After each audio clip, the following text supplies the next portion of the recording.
Summer's just halfway through, just began actually, but seems like for out here, it's about halfway through.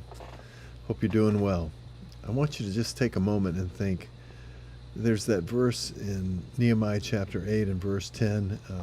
Context is that the people that had come back from Medo-Persia, that had been separated from their homeland and from their language and from much of their culture for 70 years, many of them no longer understood the Hebrew language. Therefore, when the scripture was read, they couldn't understand it. So Ezra, the first of the scribes, actually translated the scripture into, I believe it was Aramaic. It's written in such. And as a result of that, the people understood the word for the first time, perhaps in the entirety of their life. Maybe they had concepts or bits and pieces, but they understood it for the first time in clarity in their life. And as a result, it says that they went back and Nehemiah said, look, this is God's day, and I want the joy of the Lord is your strength, and celebrate this time.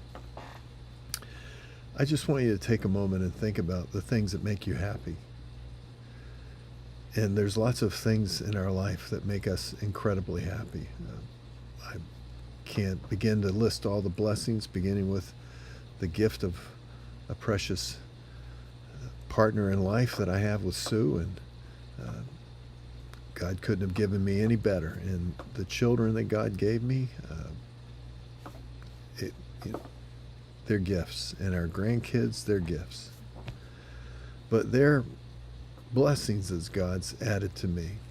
Our joy, our true joy, comes, as Jesus said it would, in John 15 and verse 11, through knowing his word.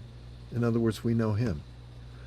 And because we know him, there's a sense of satisfaction that we have that the world can't give us, and it can't take away from us. So in John 16 and verse 22, it's a joy that isn't known by the world, and they have no power over it.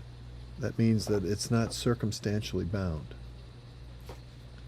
It's joy. Now, why is that important? Because if I seek to find pleasure, and when I speak of pleasure as happiness, in the material aspects of my life, whether they be individual, biological individuals, or whether it be material, inanimate objects,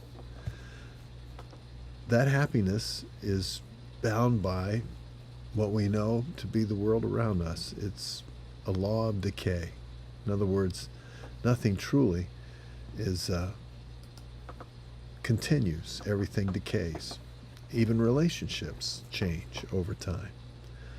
But the joy that I have that comes through Jesus Christ and knowing him is a substance. It's that this world, as we've said, just simply can't take away. And truthfully, as Jesus described it there in John 15:11, 16:22, and 17:13, he said, it's my joy.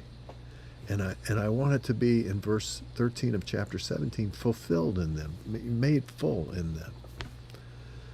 That's a joy that the world didn't give me, and the world can't take away from me.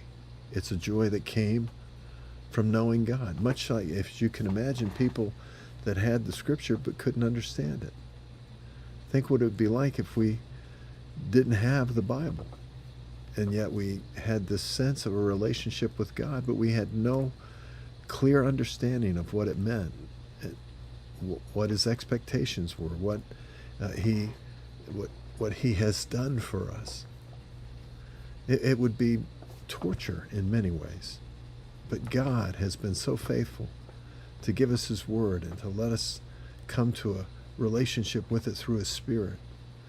And as a result, there's an abiding joy that we can have, no matter what the circumstance is. And then all of these other points in our life, these blessings, these things that are part of our life, whether it be a person, a place, or an object, they're all secondary blessings that we don't depend upon for joy.